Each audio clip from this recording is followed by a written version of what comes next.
बिस्मिल्लाहिर्रहमानिर्रहीम। अस्सलाम वालेकुम dear student, this is me Umme Aiman. Student, आज हमारा सेकंड लेक्चर है from biology class 9। Student, last video में हमने बायोलॉजी के इंट्रोडक्शन को समझा, बायोलॉजी की मेन ब्रांचेस को, मेन डिवीजन को समझा। आज हम सब ब्रांचेस को डिस्कस करेंगे। ये ब्रांचेस जो है स्टूडेंट, आप इसे अपनी बुक से याद कर लीजिएगा क्योंकि ये आपके एग्जाम्स में आती है।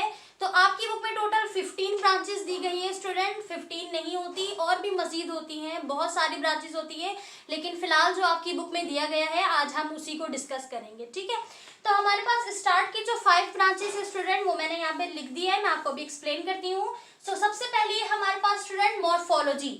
मॉर्फोलॉजी स्टूडेंट बायोलॉजी की एक ब्रांच है। It is the branch of biology that deals with the study of external structure. ये ऐसी ब्रांचेस है स्टूडेंट, ये ऐसी ब्रांच है मॉर्फोलॉजी जिसमें हम डिस्कस करते हैं एक्सटर्नल स्ट्रक्चर के बारे में। ठीक है, यानी कि किसी भी ऑर्गेनिजम्स को, किसी भी लिविंग ऑर्गेनिजम्स को, वो लिविंग ऑर्गेनिज्म होना चाहिए, नॉन लिविंग नहीं होना चाहिए। ठीक है, जितने भी लिविंग ऑर्गेनिज्म है स्टूडेंट, अगर हम उनका बाहर से ही मुआयना करें, उनको कट नहीं करें, उनकी कोई सर्जरी नहीं करें, उनके एक्सटर्नल स्ट्रक्चर को देखें, तो हम उसे स्टडी करते हैं मॉर्फोलॉजी में। उसके बाद दूसरा है हमारे पास स्टूडेंट एनाटमी। स्टूडेंट हमारे पास दूसरा है anatomy. Anatomy is the study of internal structure of living organism. Student, ये एक बायोलॉजी की ब्रांच है जिसमें हम डिस्कस करते हैं इंटरनली स्ट्रक्चर को। ठीक है, यानी कि हम सर्जिकल वार्ड में जब सर्जरी करते हैं किसी भी लिविंग ऑर्गेनिजम्स की, उसकी किसी भी स्ट्रक्चर को या मौजूद फंक्शन को जब स्टडी करते हैं कट करके, तो वो हमारे पास कहलाती है एनाटमी। उसके बाद है student cell biology. Cell biology is the branch of biology. ये ऐसी ब्रांच है जिसमें हम सेल के बारे में डिस्कशन करते हैं, सेल को डिस्कस करते हैं और सेल के तमाम ऑर्गेनली को डिस्कस करते हैं। ठीक है, यानी कि सेल में मौजूद जितने भी ऑर्गन है, जितनी भी ऑर्गेनली है, चाहे वो राइबोसोम्स हो, चाहे वो हमारे पास गोल्जी बॉडी हो, जितनी भी ऑर्गेनलीज होती है, माइटोकॉन्ड्रिया, इन तमाम ऑर्गेनली को और सेल का जो स्ट्रक्चर होता है, फंक्शन होता है, उसे हम डिस्कस करते हैं, उसकी स्टडी करते हैं सेल बायोलॉजी में। ठीक है, सेल बायोलॉजी का एक और नाम होता है साइटोलॉजी। तो अगर आपके पेपर में लिखा हुआ हो डिफाइन साइटोलॉजी, तो आप कंफ्यूज मत होइएगा, साइटोलॉजी और cell biology they both are same. उसके बाद स्टूडेंट हमारे पास histology. Histology is the branch of biology that deals with the study of tissue. हम जितने भी ऑर्गेनिजम्स होते हैं, चाहे वो प्लांट हो, चाहे वो एनिमल्स हो, उसके टिश्यू के ऊपर जो डिस्कशन होती है वो हम हिस्टोलॉजी में करते हैं। तमाम टिश्यू की स्टडी, टिश्यू के बारे में तमाम इंफॉर्मेशन लेना, तमाम मालूमात लेना, टिश्यू के बारे में स्टडी करना हिस्टोलॉजी में किया जाता है। उसके बाद है हमारे पास फिजियोलॉजी। फिजियोलॉजी स्टूडेंट, ये भी एक बायोलॉजी की ब्रांच है। इसमें हम डिस्कस करते हैं फंक्शन ऑफ लिविंग ऑर्गेनिज्म। तमाम फंक्शन जो आपकी बॉडी में परफॉर्म हो रहे हैं, जितने भी प्रोसेस हैं, जितने भी फंक्शन हैं, उसकी स्टडी करते हैं हम फिजियोलॉजी में। तो ये हमारे पास 5 ब्रांच है जिसमें मॉर्फोलॉजी है, एनाटमी है, सेल बायोलॉजी है, हिस्टोलॉजी है और फिजियोलॉजी। स्टूडेंट, अब मजीद फर्दर जो हमारे पास 5 ब्रांचेस है दैट ऑल आर, सबसे पहले हमारे पास है टैक्सोनॉमी। टैक्सोनॉमी बायोलॉजी की ऐसी ब्रांच है स्टूडेंट जिसमें हम तमाम ऑर्गेनिजम्स की नेमिंग करते हैं। ठीक है, नेमिंग ऑफ लिविंग ऑर्गेनिज्म, यानी कि जितने भी लिविंग ऑर्गेनिज्म है उनके नाम देते हैं, उनको साइंटिफिक नेम प्रोवाइड करते हैं, उनकी नेमिंग करते हैं, रूलिंग करते हैं, प्रिंसिपल करते हैं। तो जितनी भी टैक्सोनॉमी लेवल होती है, जितनी हमारे पास टैक्सोनॉमी के ब्रांच है, उसके अंदर हम नेमिंग करते हैं। ठीक है, उसके बाद हमारे पास जेनेटिक। जेनेटिक एक बहुत ज़्यादा इंटरेस्टिंग और बहुत ज़्यादा मेन ब्रांच है क्योंकि इसमें हम डिस्कस करते हैं स्टडी ऑफ हेरिडिटी मटेरियल, यानी कि तमाम वो मौरूसी खुसूसियात जो हमें अपने पेरेंट्स से मिली है, यानी कि जीन की स्टडी, डीएनए की स्टडी जो है वो हम जेनेटिक में करते हैं। ठीक है, हमारे पेरेंट्स से हमें जितना भी जेनेटिक इन्फॉर्मेशन मिला है, जितनी भी हमें खुसूसियात मिली है, जितनी भी हमें हेरिडिटी मटेरियल मिला है, उसकी स्टडी हम जेनेटिक में करते हैं। उसके बाद है डेवलपमेंटल बायोलॉजी या फिर इसे हम एम्ब्रियोलॉजी भी कहते हैं। इसमें हम स्टडी करते हैं डेवलपमेंट ऑफ एम्ब्रियो की। ठीक है, स्टडी करते हैं हम इसमें एम्ब्रियो की, मतलब कि एक बेबी बर्थ जब बढ़ना शुरू होता है, जब एक फिटस बनता है, उसकी स्टडी जो है स्टूडेंट हम डेवलपमेंट ऑफ बायोलॉजी में करते हैं। यानी कि जब एक एम्ब्रियो की रिप्रोडक्शन होती है, जब वो रिप्रोडक्ट होता है, उस तमाम एम्ब्रियो की जो डिस्कशन होती है, जो स्टडी होती है, वो हम डेवलपमेंटिकल बायोलॉजी में या एम्ब्रियोलॉजी में करते हैं।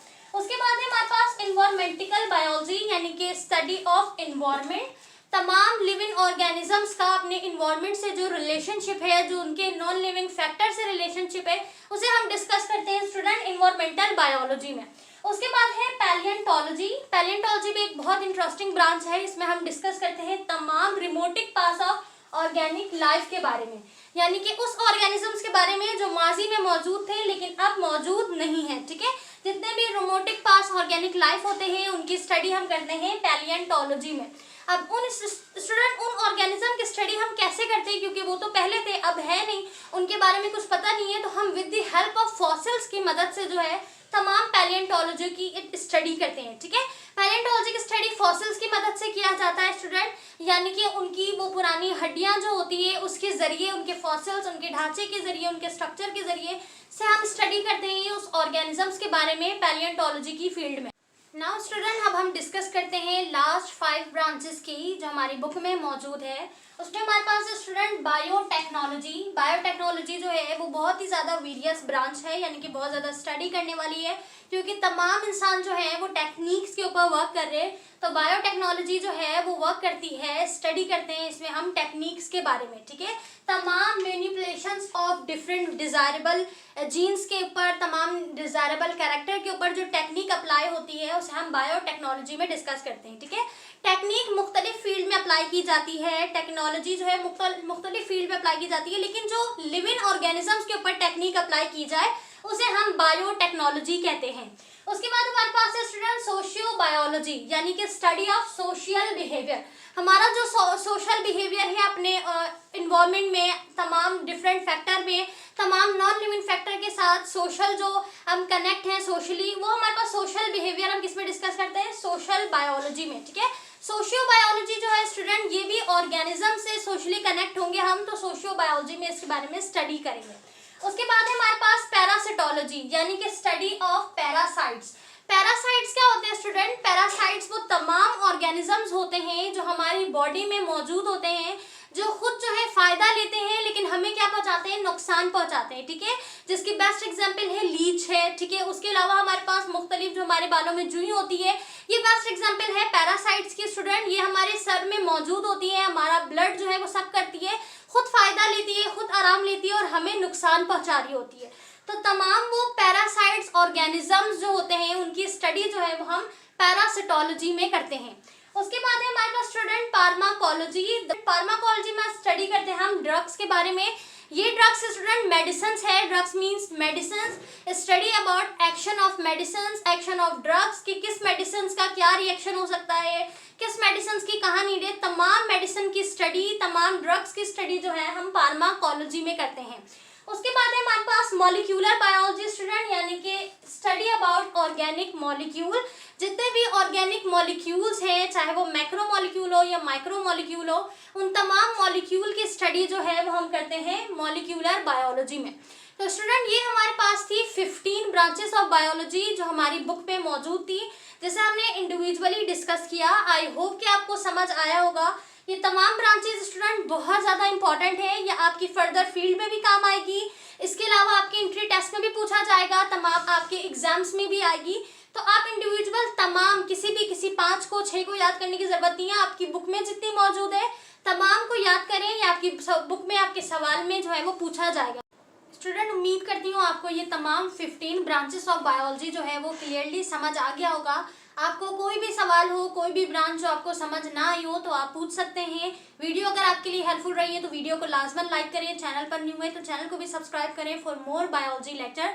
इंशाल्लाह इस चैनल पर आपको मजीद सब्जेक्ट के लेक्चर भी देखने को मिलेंगे। अगर आप व्हाट्सएप ग्रुप में ऐड होना चाहते हैं तो दिए गए नंबर पर आप मैसेज करके व्हाट्सएप ग्रुप में ऐड हो सकते हैं। Thank you so much for watching, take care, Allah हाफिज़।